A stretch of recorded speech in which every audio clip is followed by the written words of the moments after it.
High dear students, welcome back to NEET hand channel. NEET 2024 scam మీద సుప్రీంకోర్టులో మళ్ళీ విచారణ అయితే జరిగింది. చాలా కీలకమైనటువంటి నిర్ణయాలు అయితే కేంద్ర ప్రభుత్వం తీసుకుంది.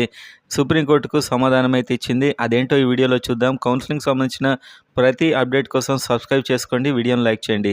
సో సుప్రీంకోర్టుకు కేంద్ర ప్రభుత్వం ఇచ్చినటువంటి ఆ సమాచారం ప్రకారం నీట్ ఎగ్జామ్ ఎవరికైతే 1563 మందికి గ్రేస్ మార్కులు యాడ్ చేశారని చెప్తున్నారో వాళ్ళకి మాత్రమే నీట్ రీ ఎగ్జామ్ పెడతామని చెప్పి, అది కూడా జూన్ 23 నాడు రీ ఎగ్జామ్ అండ్ అదేవిధంగా నీట్ రిజల్ట్ వాళ్ళకి జూన్ 30 నాడు విడుదల చేస్తామని చెప్పి సుప్రీంకోర్టుకి అయితే చెప్పడం జరిగింది. ఈ గ్రేస్ మార్కులను ఇప్పుడు క్యాన్సిల్ చేసేశారు. గ్రేస్ మార్క్స్లో అయితే ఆ 1563 మందికి మాత్రమే గ్రేస్ మార్కులు అయితే లేవు.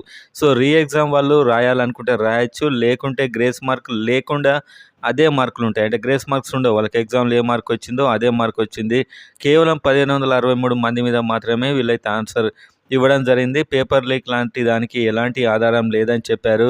అండ్ కౌన్సిలింగ్ కూడా మీరు చేసుకోవచ్చు అని సుప్రీంకోర్టు చెప్పింది. కాకపోతే కేంద్ర ప్రభుత్వం వీళ్ళ రిజల్ట్ వచ్చాక జూలై 6న కౌన్సిలింగ్ చేస్తాం ఎంబీబీఎస్, బీడీఎస్ మొదలైన వాటికి అని చెప్పి అయితే చెప్పారు. వీళ్ళ రిజల్ట్ వచ్చేదాకా కౌన్సిలింగ్ చేసేది లేదు అని అయితే చెప్పడం జరిగింది. సో మొత్తానికైతే నీట్ రీ ఎగ్జామ్ ఈ 1563 మందికి మాత్రమే ఉండబోతుంది అని చెప్పి వాళ్ళు తెలిపారు కోర్టుకి. సో దీని మీద ఇంకా లేటెస్ట్ అప్డేట్ రాగానే మళ్ళీ చెప్తాను.